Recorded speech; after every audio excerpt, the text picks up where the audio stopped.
And welcome. Raise your inner game today. I'm David Levin. This is our Friday episode, so we're talking all things inner game. Tuesdays are for sports and sports parenting.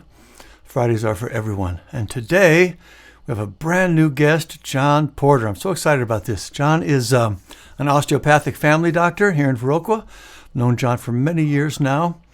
John, thank you for doing this. My pleasure, David. I'm excited to be here. And as I said to you before, I'm definitely a little bit nervous. Well, no need to be nervous, but I understand. So that actually goes to sort of our first little segment-ish sort of thing. I just want to say, how are you doing? So we used to do this thing where it was called the Inner Game Weather Report, and the idea was just to take a moment and sort of reflect on how we were, how things felt internally today, and maybe what the week coming looks like for things that might or might not be difficult. So we can start with you a little bit. You said you're a little nervous, but otherwise, how are things Yeah, for you internally today? it's been a good stretch for me. I feel like I've been communicating well with the people that I love and having good energy at work. So yeah, I feel like I get a good sense of renewal at the beginning of the year. And trying to keep that momentum going, that forward momentum going. I'm really working on that, and it's been going well for me. Nice. So also today, pretty good for me. I got today's my day where I don't go to the gym or run. I actually look forward to that because I'm, at my age, I love doing them, but they do cost me a little bit. And it's good to have a day off. Usually, I really, like I was mentioning the other day to somebody that, like if somebody says, "How's your day?" If I either got to the gym or I ran, that's the first thing that comes to mind. It's like, oh, it was a good day. I got a run in today. Yeah, But these Wednesdays, I feel like they're good days to just have a break from them. So that was nice. A little bit of stress around getting this thing going today. Had some tech issues that can tweak me up a bit. But overall, pretty good for me as well. And looking ahead to the week to come, again, kind of a good rhythm. Nothing really big coming up. Coming into the holidays, for example, you just know that's going to be a stressful period. This isn't like that. Things are looking pretty good for me right now. How about you? What's up ahead for you the next week? yeah, a good question. I actually want to ask you a question though. I've been impressed with your dedication to wellness. With exercise especially. I always have admired seeing you taking your runs around town, and I'm wondering, how do you keep your energy kind of forward moving with that? I mean, do you have a schedule where you say, I'm going to do it at this time, or how do you manage that? Well, let me just say first of all that it's easier for me because I work from home and I have complete control over my schedule generally. Um, and so I just do think it really is, notably easier for me because, I think about people like yourself or Margaret who, have full day jobs, right? Because Hmm. mine usually happens in the middle of the day. If it had to be before work or after work, I would do it a lot less because it's just harder during those times. But having said that, the things I actually do, I don't think you know my material well, but um, I actually have a tracking sheet I put together. It's a little spreadsheet and all the things that I intend to do on what day and a little grid. And I have a lot of things built into my um, sort of, knowledge infrastructure, my calendar and my to-do list and all that to remind me and keep me on track. And that makes a huge difference too. Yeah. Yeah, I think some way to keep that accountability seems just key. So yeah, I'm working on that myself, Yeah. getting back into the exercise especially. But Yeah. this week for me, I have a unique opportunity to work with a resident at my work, which is fun. Oh, These nice. are doctors in training, so they're licensed, and they really in some ways are very much on top of the latest and greatest information. So they're full of wonderful information to share with me, actually. But then I get to kind of share back some wisdom of how to manage a clinic day and how to Hmm. interact with patients who might be a little bit more challenging, either from a medical perspective or just simply a psychosocial perspective.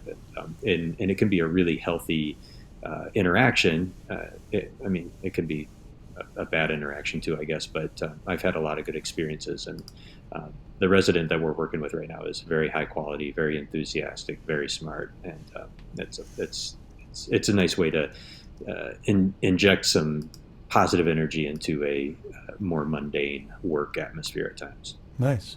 I totally can imagine that. All right, excellent. Well, we are in pretty good shape. So we have some nice things to talk about today. We're going to, of course, touch on our ups and downs for the week. We're going to talk about the population decline in China. That's sort of a big thing that maybe people aren't talking about as much as they might. One of my all-time favorite quotes from Winston Churchill. John is going to talk to us about sleep today, which is one of my favorite inner game and outer game subjects. Going to continue some of the discussion on one of the inner game foundation things we talked about last week. Of course, I'll share the charging station challenge of the week, and we'll have our recommendations for books, shows, movies, etc. So we'll start with ups and downs. What things are lifting us up this week, what things are pulling us down, making life harder, and I'll just go first on this one. The ups column for me, this was actually really fun. Margaret and I did a project. I've talked many times about my absolute favorite thing are, projects of one kind or another, fixing things up, coming up with a way to make things better. We have our dining room chairs have just been horrifically dirty forever. We've had them for like 20 years, never done anything with them. They started out with kind of a creamy white fabric, and they're just disgusting. It's the kind of thing where, like, when you actually stop to look at them, you're like, I can't believe we let them get like this. I mean, we're not these kind of people. We're like, God, what do people think when they come over? And they're just really shockingly terrible. So we finally got around to it. And the reason it took us so long is because, we kept assuming we'd have somebody else do it. Mm-hmm. Didn't work out. Thought we'd go somewhere else. And it was insanely expensive. It was going to be like a couple $100 a chair to do it. We just kept not having a solution. So one day, not that long ago, I finally said, it can't be that hard. Classic, went onto YouTube, found a video.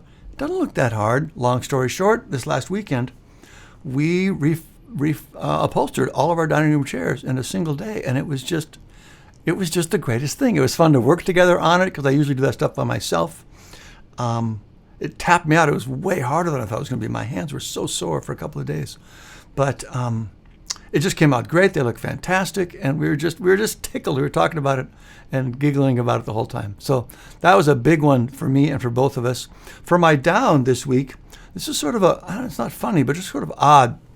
It just struck me as a story about just the way our brains work and how they're frequently not really our friend. Things have been going great. Things generally are going pretty good in our lives, no doubt. And I noticed one day I was just out on an errand, and I just had this feeling of kind of failure and anxiety and shame, like I just really screwed something up. But there wasn't anything. I mean, there really was no underpinning of it. It was just this, but it was really strong. And, it's kind of my area, so I was able to notice it and say, no, nothing, never mind. But still, it was super real and just a real load, and it just reminded me, it's just the nature of being human. We have these big, crazy brains that a guy I heard one time said something, I loved this. He said, we're wired for a world that no longer exists. It's just so true. And it's just hard. I mean, one of the whole reasons for this pod and for the community is really just that. It's like, even when you have the information for how to stay healthy and focused and positive, it's still hard. Life is just hard by design, internally and externally, and that's just the way it is. It also struck me to think of the thought that, our dog, Bijou, doesn't have that problem, right? She never wakes up and walks around and goes, oh my God, I'm just such a loser, Doesn't have it. It's a human thing. So anyway, that was it. It wasn't, it didn't speak to anything else. It wasn't a indicator of something else that needs to be dealt with. It's just one of those things, probably some chemical sort of thing. And but it really was a load you had to kind of step back from and lift yourself up from. So those are my ups and downs this week. How about John? You have some examples to share? Yeah, I first want to comment on the recycling or refurbishing of your furniture. I think that kind of activity is really undeniably satisfying. I can picture taking that kind of task on, and how much I would enjoy it, and how much you're going to enjoy the product afterwards, having known that you've done Yeah. it. And then also, it's also really satisfying to me to realize why it costs so much money to have somebody else do it, because it's Oh, difficult. It's hard work. It takes skill and concentration and time. And it's a good reminder that those things don't just happen, without a lot of effort. And so, good for you guys for doing that. I think that's yeah. great. Thank you. That's a good point. Forgot about that part of the joy, which was I mentioned we didn't do it because it was going to be so expensive. This whole thing might have cost us $40 or $50. We were Right. tickled about that too. But you're right. That's a really good point. Yeah. That it took us all day, and it tapped me out. And if I'd been doing it for Hmm. somebody else, that might have been worth a couple $100 a chair. Right. Anyway, go ahead. Right. My ups are pretty. They're often just family related things. My son Isaac is home from college for a couple of days, so I get to see him. And although I talk to him quite a bit, it's different to spend time with him in the same room, and so that feels really good whenever I can do that. We have a guest in our home from Korea who's staying with us for about 6 weeks, and she's doing super well. It seems really comfortable, and that feels positive and validating for the home that we're creating, and that we can share it with other people. Um, yeah, and downs. I don't have anything very specific for my downs. I will Okay. say that I empathize with those waves of of self doubt or uncertainty that come over us. That happens to me with a good deal of regularity, actually, and I don't know what causes it either. It is usually not super clearly tied to a provoking uh, thing that happened to me. I do think, though, that sometimes I get the sense that this has to do with maybe some kind of unresolved, kind of self-worth issues at times. And I also kind of see those moments as a chance to reset, how I feel about myself. A reminder that, I can step back and look at that thought and say, that thought is not who I am, and because I need to relook at my worth in a real concrete way in those moments, and say, these are the things that I'm doing that feel worthwhile, and this is why that feeling is, probably not validated by the truth. And Yeah. I really sympathize with that. It hasn't happened to me for a little while, but it's a pretty Yeah. regular occurrence. Yeah. It. I mean, certainly the temptation is there to think it could be rooted in something, and in some cases, it may well be.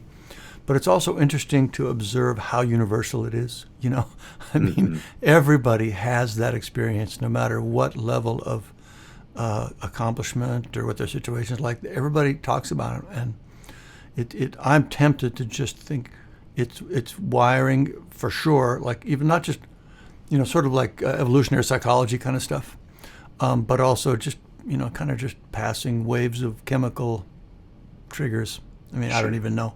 The focus of my work is to decouple our attention from that kind of cause and just go to kind of what you were saying. Oh, here's a thought I disagree with. I'm not going to spend any more time engaged with that. Just go at the practical appearance of it in my life and just bat it aside and move on. But anyway, yeah, excellent. All right, well, nice. Let's move into our top stories.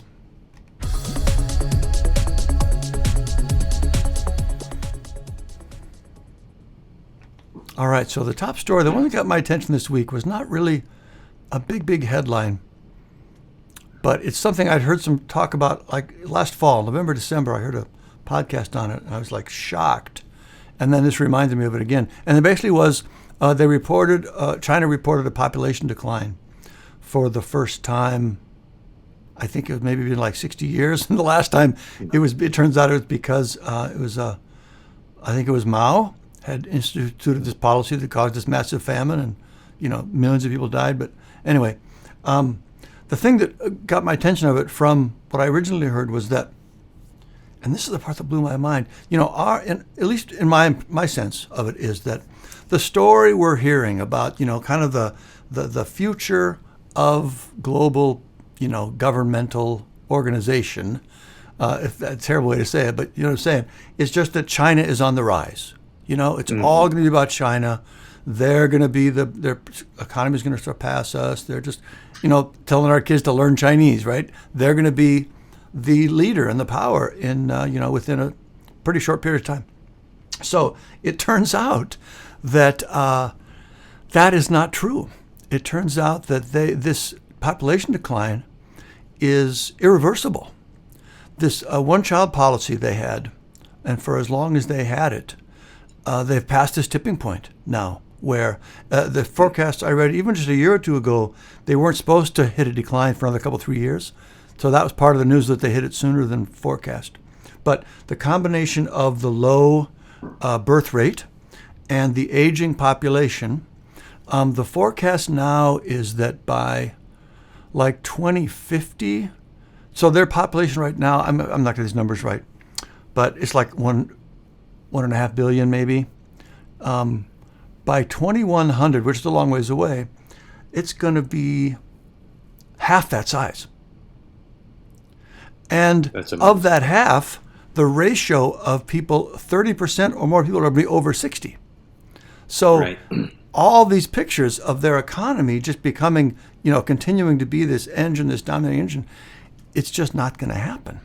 And so part of what makes the story interesting to me is just when we have these things where there's just been one story that's just been absolutely true in our minds for, it seems like forever, and then all of a sudden it's just not true.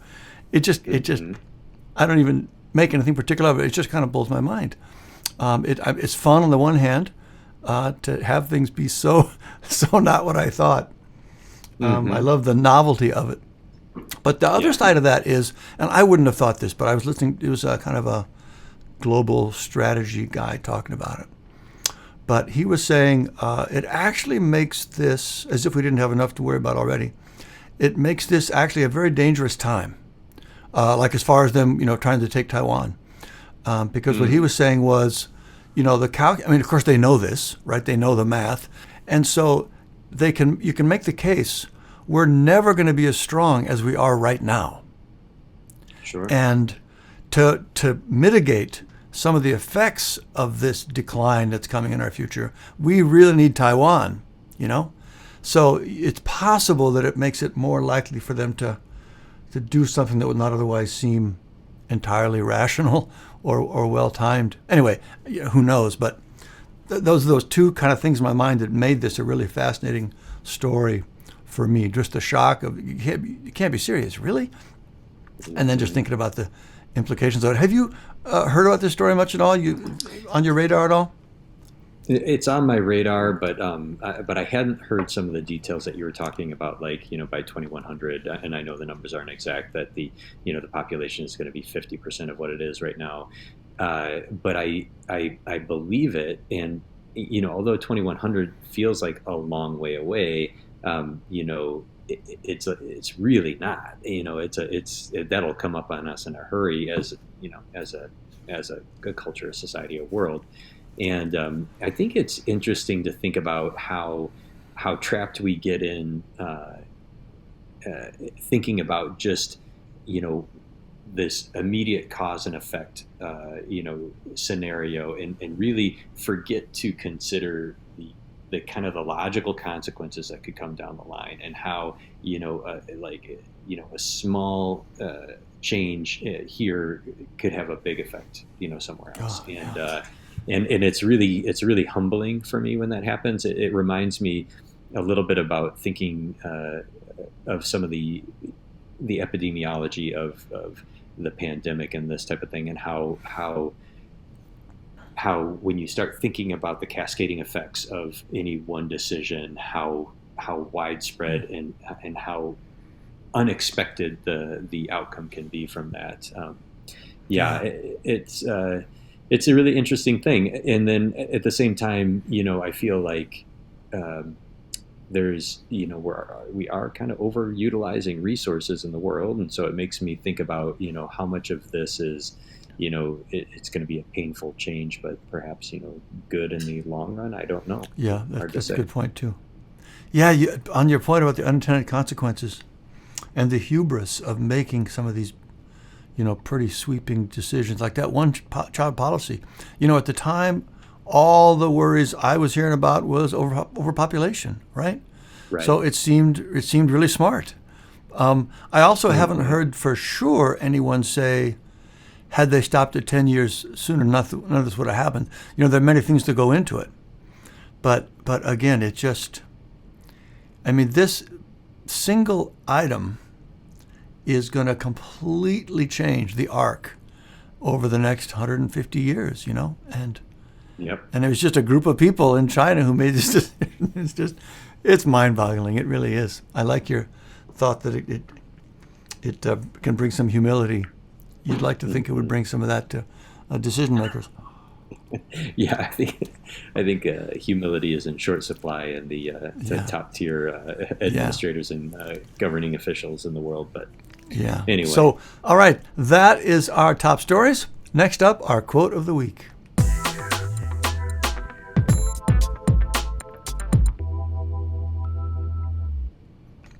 All right, this is our quote of the week. And this week we have one of my all-time favorites. This is from Winston Churchill. Churchill, of course, was the Prime Minister of England during World War II, just a huge historic figure, colorful, complicated, flawed, certainly. But anyway, his quote is, I love this, if you're going through hell, keep going. I just think that's such a great line. If you're going through hell, keep going. I mean, it's a classic joke, kind of turns it around. right. Couple ways to take it, I think. One is, you're in hell, get out of there as quick as you can. But maybe the more important one is just to remind us of the essential importance of action. You've got to do Mm. something to change anything, to make anything, whether it's, getting out of a bad spot or just moving to a spot that we're aspiring to. It really is all about action. And so both those are true, but I also think it's probably true. I love this one so much because it makes me laugh, Yeah. Sometimes you just need a good laugh too. Have Yeah. you heard this before, and how does it strike you? No, I don't. I haven't heard it before, but I like it as well. I think it speaks to yeah, like the benefit of action and the acknowledgement that that the conditions that you're currently in are probably not going to last. Yeah, That this is a fleeting moment, and that the to get out of that moment, if it's a bad one, is some kind of action is needed. Usually, it's yeah, really helpful to keep the ball matriculating down the field, as it were, and I think that that's like a real valid version of toughness, and I think that toughness is a great trait. I think yeah, if you want to call it resilience or toughness, I guess resilience yeah, is really a more popular term nowadays. But yeah. so Yeah, and you yeah, I try and like that project too. yourself into that period, that World War II period, unimaginable, Oh, although you can sort of imagine it now. You think about the bombardment of Ukraine, but the kind of fortitude and resilience and head down, just keep going kind of thing, it's just, yeah. it's pretty awe-inspiring, really, when think about that. Hmm. Anyway, Hmm. that is Yeah. this week's quote. If you're going through hell, keep going. So think about that, and we'll move on to our Raise Your Outer Game.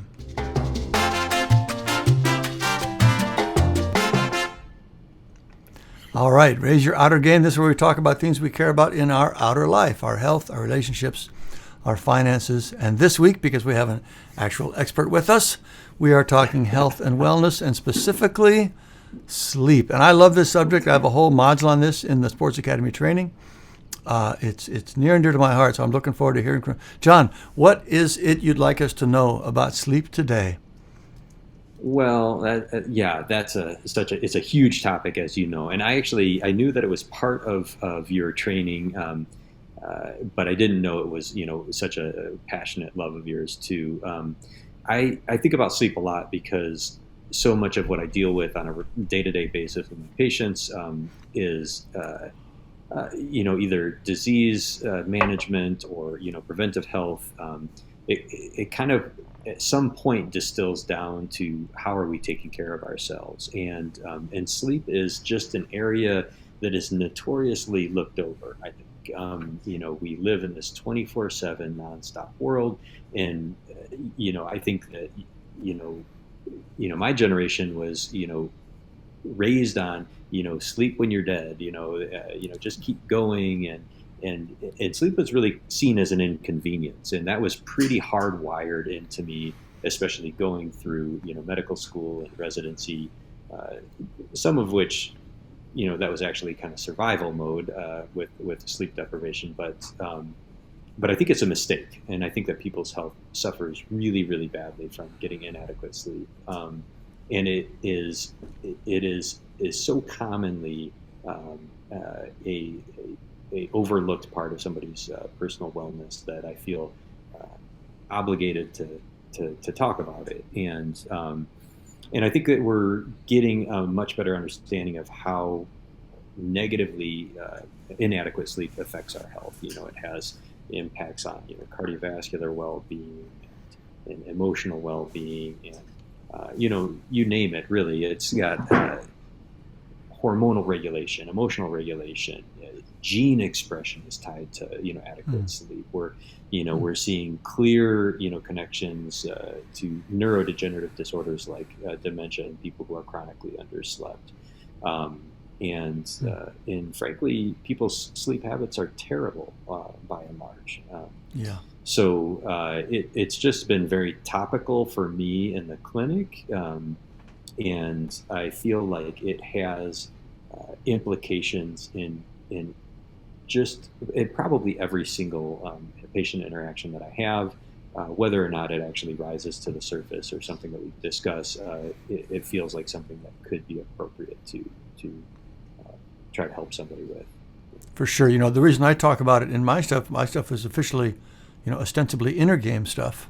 But, for all the other things I can imagine recommending people do, I mean, we kind of know what we need to do to stay healthy, to stay happy, and all these things. But a huge part of why we don't do them comes down to our will in the moment to moment sort of opportunity when we have to, do it or not. And the first thing a lack of sleep does is just sap all your will for those kind of things. So I talk about it, really in the context of that.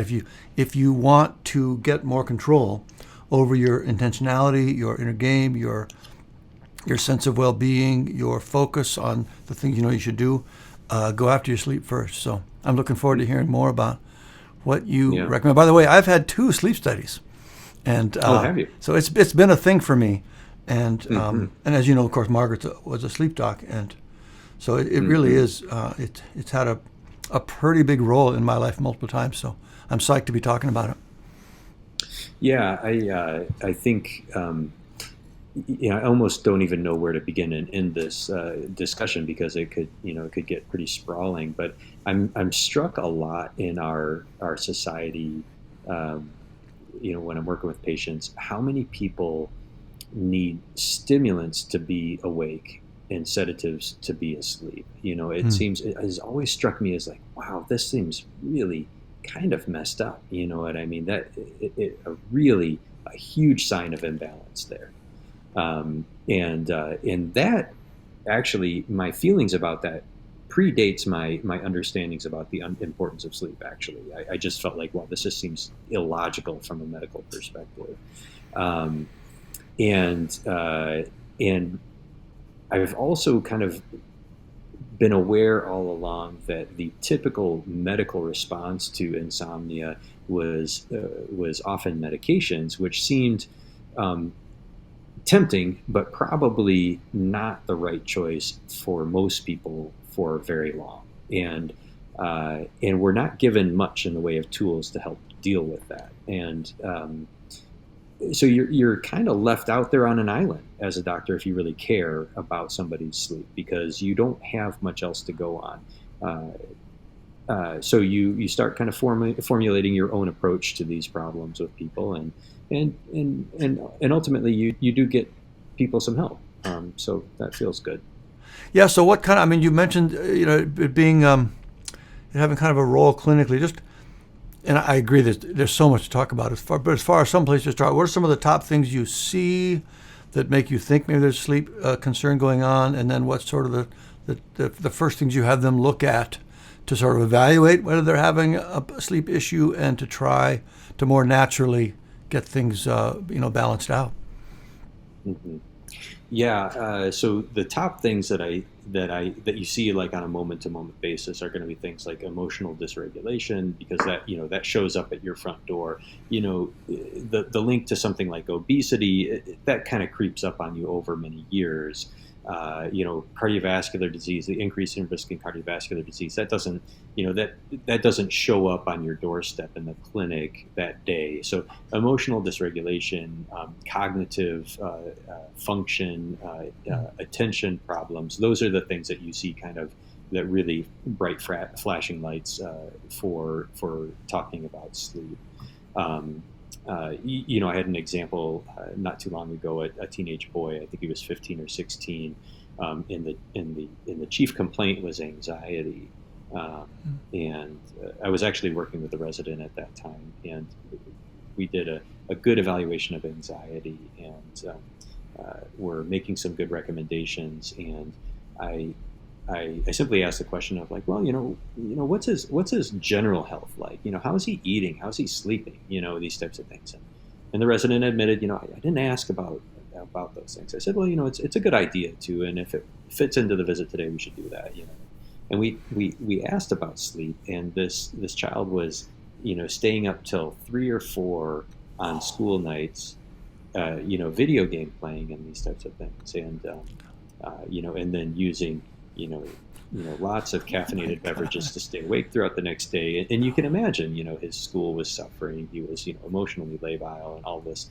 And so a lot of this brings me back to like a lot of what I talk to people about with sleep is what I call addition by subtraction. So if we're doing something that harms uh, our health in a way that we're trying to fix, let's try to take that away. Let's try to improve something, not by adding another medication, but by reducing the harm we're doing to ourselves first. So I focus a lot on that. I really am a big believer in,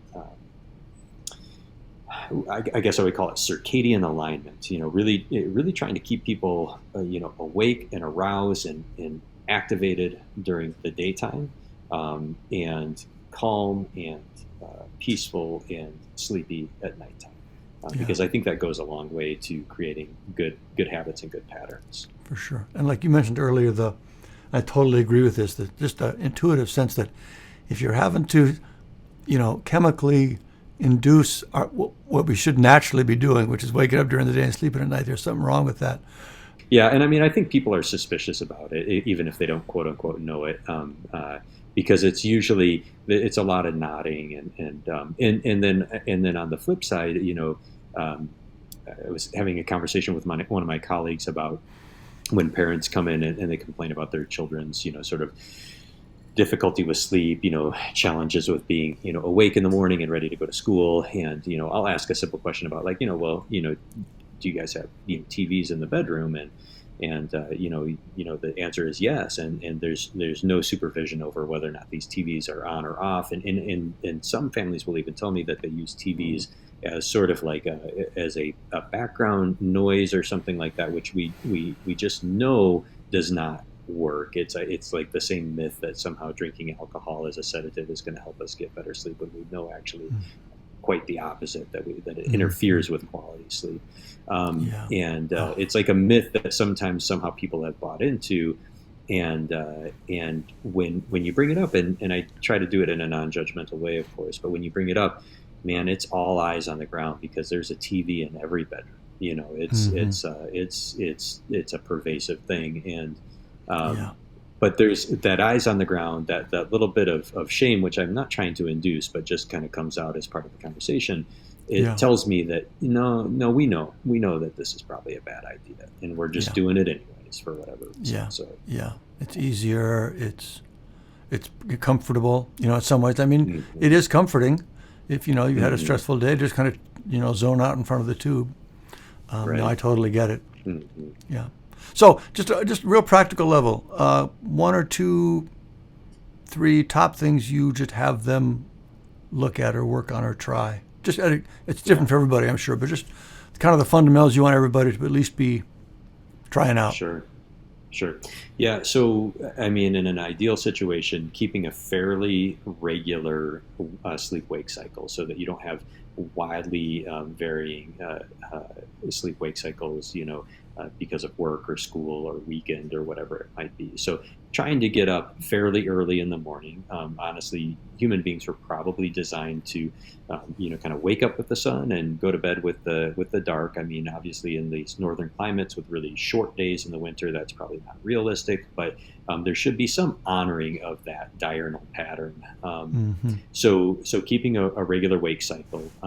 Trying to do something actually somewhat vigorously active right away in the morning, even if it's Mm. brief, so some kind of like physical activity, just even if it's just you know push-ups or something that is just kind of getting the blood flowing, and kind Mm. of telling your body it's time to be awake. You're Mm. really reinforcing these signals. Nice. Staying away from excessive amounts of stimulants. I'm a coffee lover, and I love the effect of caffeine, but I've learned that caffeine is a powerful drug and has a very long half life, and it should be consumed with a good deal of just caution, I guess. Just Mm-hmm. keeping it to a reasonable amount. Um, uh, I really recommend strongly avoiding a lot of bright lights and media use later into the evening. I think that can be hard on some people's sleep wake cycles. A lot of bright lights, whether it be from backlit screens or just a lot of bright lights in the house, actually has been shown to sort of depress natural melatonin release, and so it can make it more challenging for some people to achieve, like a sleepy state. Mm-hmm. Um, and then, avoiding and honestly avoiding sedatives, like avoiding alcohol in the evening if Mm. possible. I think that's a really big deal for adults. I think that having a nice bedtime routine for adults and children is really really helpful. Quiet, dim, calm. Books instead of screens. These types of things are really helpful. And then, honestly, I think that you can also do some biohacking a little bit to help induce a sleepy state. So your body, when your body drops temperature, it induces a little bit of sleepiness. And so that naturally happens as you are laying down and becoming sleepy. Your metabolism drops, your core body temperature drops a little bit, and that helps kind of induce a sleepy state. And I don't know this to be scientifically proven, but one of the things that I do think help people sometimes is to actually artificially raise your temperature a little bit, say take a warm bath or something like that, or if you're fortunate enough to have access to a sauna or a steam room or something like that, you could spend a little bit of time in that, and then as your body temperature is coming down from that elevated temperature down to a more normal temperature, I think that can also really encourage a relaxed and sleepy Mm. state as well too. So, yeah, those are kind of like my top picks, there. Oh, Nice. and make your animals sleep in a different room than your bedroom. Oh. Yeah, Yes. yeah. An interesting one that I don't think of it as a sleep. Like I don't think of it as a particular strategy to help with sleep, but the animal made me think of this. I would not sleep without it. I wear Mm. earplugs every night. Number one, Oh. somebody not too far from me is a snorer. Mm-hmm. But there's just the dog noises. I'm so used to that. I've been doing it for years and years and years now that, Mm-hmm. like, when there was a night recently, I think Margaret was out of town for something, so it was just me and the dog, and then I thought, well, I probably don't need the plugs tonight, because the snoring's not there. And within just a very short time, every little sound the dog makes, they make noises all night long, It'd wake me back Yes. up again. So earplugs are huge for me. I suppose that varies. People are more or less Hmm. noise sensitive, but yeah, that really is a lifesaver for me too. That's a great list, though. Yeah. Anyway, we could Any talk about pair this of for a systems long, long help. time. Right. That's excellent, though. Thank you. Super helpful. Next up, Inner Game Gold.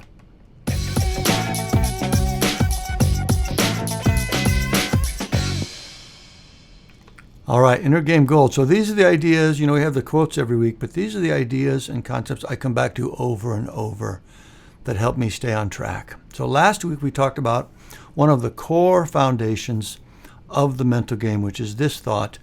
Ironically, you have thoughts, but you are not your thoughts. Hmm. You have thoughts, but you're not your thoughts. So basically bringing to light that sort of essential dualistic nature of our inner self, of our mind. So, and of course, we talked plenty about that last week. So this week's Inner Game Gold is sort of the rest of that story, which is what to do about it. What do you do once you recognize that duality? What's the right way to kind of hold that? So this is another saying, a sort of a quote. I think it comes from the Zen tradition. And it says this, be master of mind rather than mastered by mind. Be master of mind rather than mastered by mind. And I think this is a perfect illustration of the reality of that duality we're talking about. You have these two selves in there. There's the you, the real you that you really relate with and identify with, and there's that other one that says all that crazy, nasty, negative stuff to you. And so the idea is you need to take control of that dynamic. You need to stop letting that self control the real you. So again, master of mind rather than mastered by mind. So when those things come up, I touched on this earlier, when those negative thoughts come up, John, you did too, you just say, nope, that's not, I don't agree with that. Nope, not going there. And you think about what the opposite of that is. Normally, when we don't do that, it just kind of takes over. And we get sucked into that round and round and round. Oh, you're right. Oh my God, it's terrible. Blah blah blah blah blah. And that's when it's mastering you. But when you can observe it and say no, and you're standing in where the real you, and you're kind of exerting your will over the other. That's what this statement's about. And so just this statement itself helps remind me of this dynamic, and when I need it, it helps me snap out of being controlled by it. So it's super helpful, and I love it. John, I don't know if we ever talked about this kind of thing. Is this how much of a Zen guy are you? You think about this kind of stuff? You're familiar with this idea? Yeah, I'm definitely familiar with it, and I I try to practice it. And I wanted to ask you a question about this because I don't think I do a really good job with it. But there are times when I recognize the duality kind of after the fact, and my tendency is to actually at that moment, even though like the kind of the really right moment of separating myself from my thoughts has passed a little bit, I still try to take an opportunity and focus on it a little bit, and especially when that that duality has manifested in a frustrating interaction with another person. I often will try to take that moment and say, I'm going to return to that person and explain to them, like, I think I was not really in a good spot with that for whatever reason, and Yeah. ask for forgiveness or apologize or forgive myself in that moment or whatever the case may be. And I'm wondering if you think that is that as good as catching it in the moment, or is it just a different type of exercise, or what do you think about that? I think it's great. I think it's exactly the right thing to do. I will say, the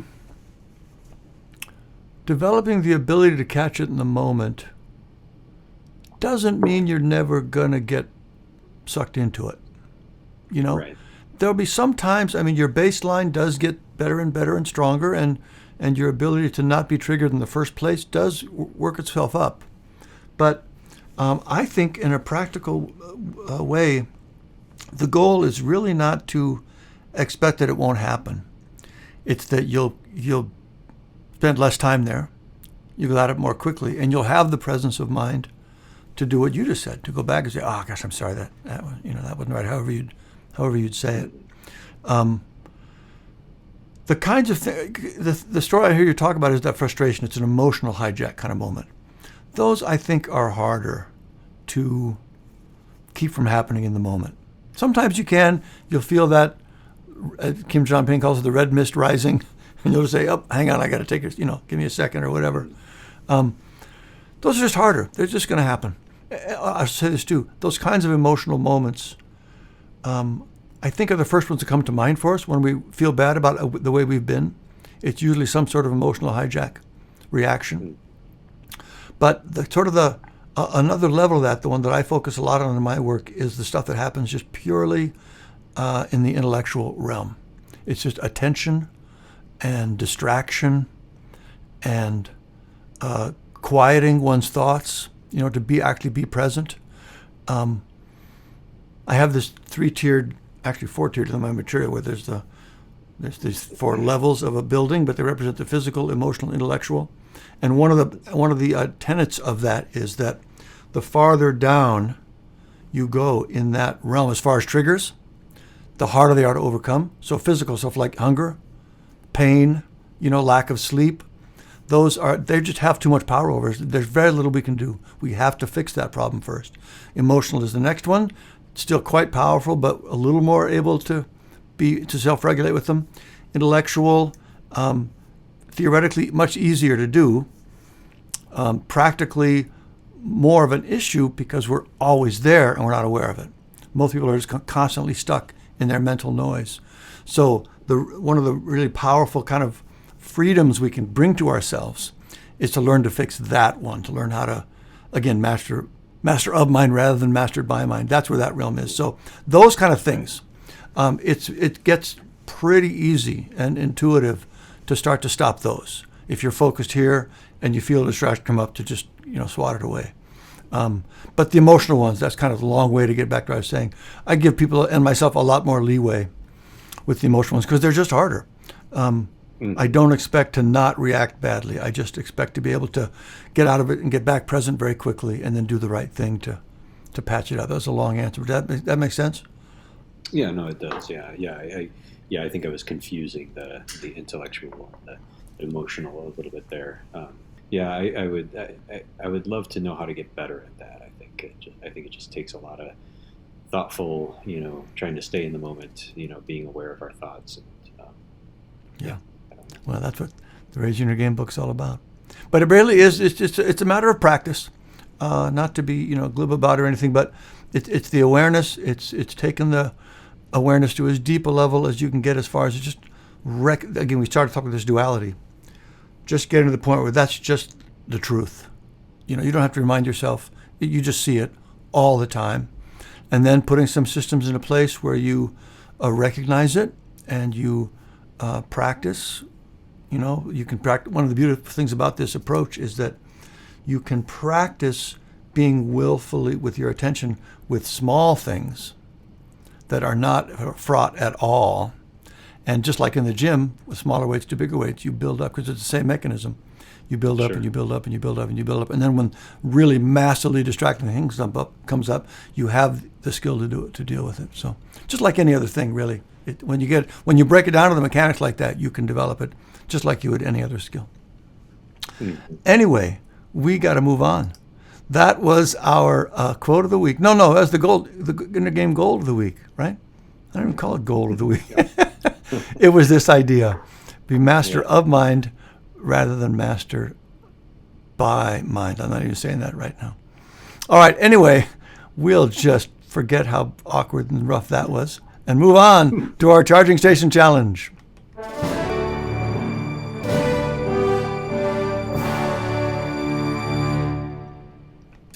Ba-da-da, sounds heroic. All right, so last week we had you think about that foundational thought. You have thoughts, but you're not your thoughts. This week I want you to do the similar kind of thing with this new idea: master of mind rather than mastered by mind. As I said a minute ago, the statement itself, the sentence, can have a real effect on you just on its own. So just thinking about it, what it says, the deeper implications of it. So again, similar to last week, I would encourage you to make a plan to sit down for a couple minutes every day this week and really sit with this idea. Be master of mind rather than mastered by mind. Think about it, live with it, let it kind of soak into you and see what effect it has on you. I think you really enjoy what this does, especially combined with that that sense of the duality of it. As always, I'll post this challenge in the community if you want to do it along with others. If you're not in the community yet, click the link in the notes. It's free, of course. Just register. You can go straight into the challenge. Next up, one of my favorites, highly recommended.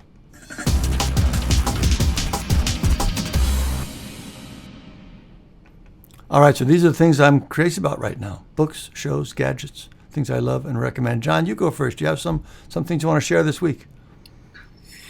Well, this is nothing new. It's a really old recommendation, but I just started. I read books to my children when they're young. I read kind of big long books. I've read the Lord of the Ring trilogies, all through, and these types of things. But my daughter Josephine is 8 years old, and we are reading Watership down, and I am reminded about what a complex and exciting story that is, and what an interesting look into different personalities it is, and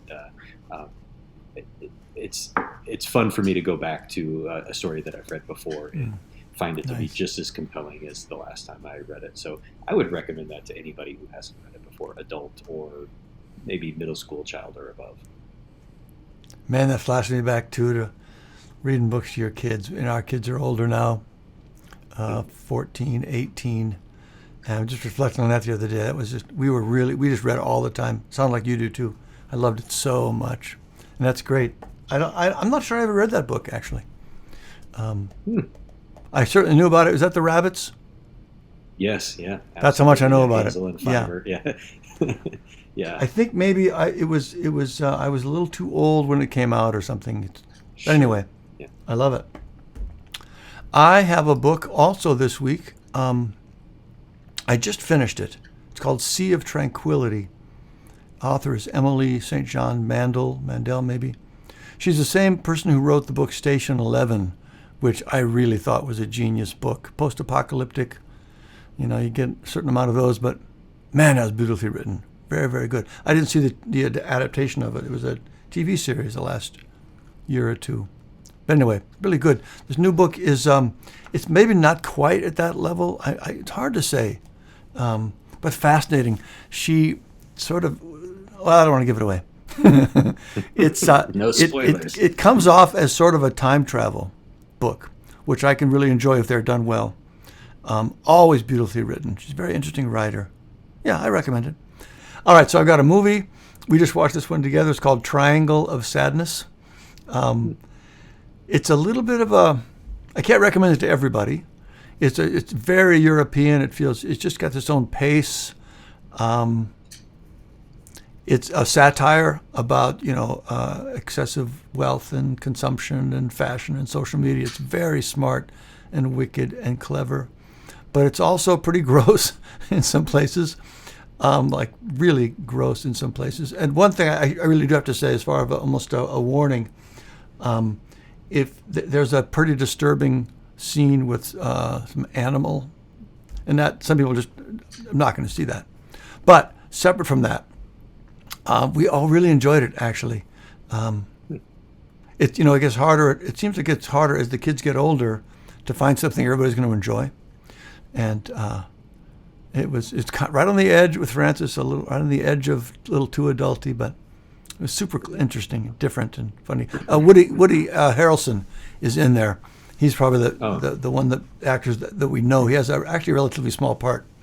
But yeah, pretty fun. And then the last one, I really have to qualify. It's a series, The Boys. Have you seen that? Oh, it's on Amazon. Yeah. Oh my God!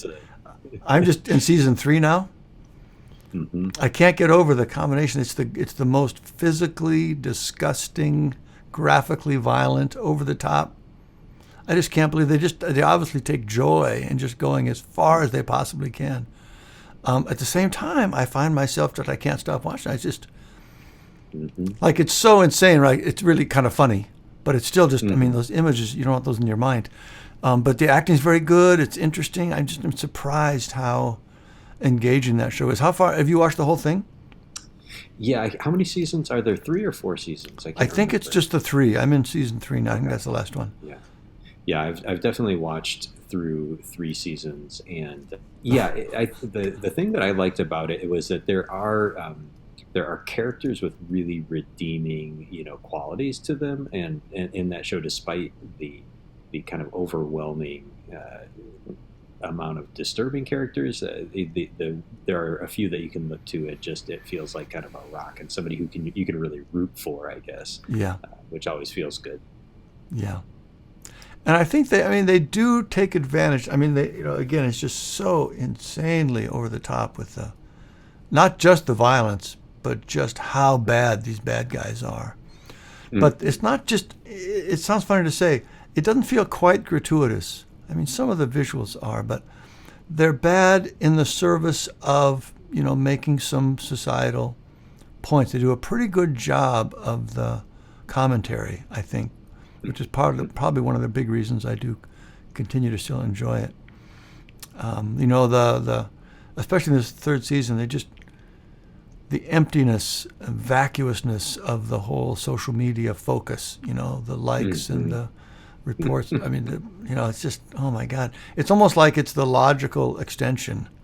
This Right. extreme, outrageous stuff is sort of the logical extension of that empty, bad incentive sort of focus we have. Anyway, with big caveats. What is the logical extreme of the way we're behaving right now? Yeah, Where is the bad place it could go? yeah, It's good to be reminded of those, even if it seems a little bit yeah. over the top. Yeah. Oh my goodness. Yeah. So, Salo, we both share the cautious recommendation there. Certainly not for younger kids. Say that for sure. No. I would say mid-teens, 16 maybe and up. What about you? Yeah, no, I watched that with Jesse and Isaac. So yeah, my 17 and 20-year-old. So Yeah, yeah, it was more that was the range, and I yeah, mean Jesse could it's, handle it because I think he can yeah, see beyond. Yeah, but yeah. That's wild. Oof. mm, All right. Those are our highly recommended items this week. Well, of course, we'll have them all in the show notes. And that's it for today's episode. John, I really want to thank you for doing this. It was super fun. yeah, absolutely, it was great, and I have to say you made it very easy on me. I was pretty nervous, but it flowed Oh, really well, and I appreciate your easing that for me. well, it's my pleasure. It felt totally natural to me. I Good. don't think anyone would have sensed your nerves, so that's lovely. All right, everybody, that's the end of the episode. If you like what you heard, please do tell your friends and rate and review us on Apple Podcasts or wherever you get your podcasts. Every review helps more people find the show and get that helpful mental game boost. If you're listening to this on audio but you like video, we post all our episodes on our YouTube channel as well. There's a link to that in the show notes. For more mental game goodness, please consider joining our free community, the Raise Your Inner Game Charging Station. There's a link here, or you can go to raiseyourinnergame.com/community. Totally free. You'll love that. If you'd like to support the show so we can keep things ad-free, please click the Buy Me a Coffee link below, and thank you for that. And if you have teenagers in sports, check out our Mental Game Starter Kit. It's a great set of resources to get you started on the path of helping your child boost their mental game. Again, raiseyourinnergame.com. Scroll to the bottom. You can learn about it and register there. All free, super helpful resources.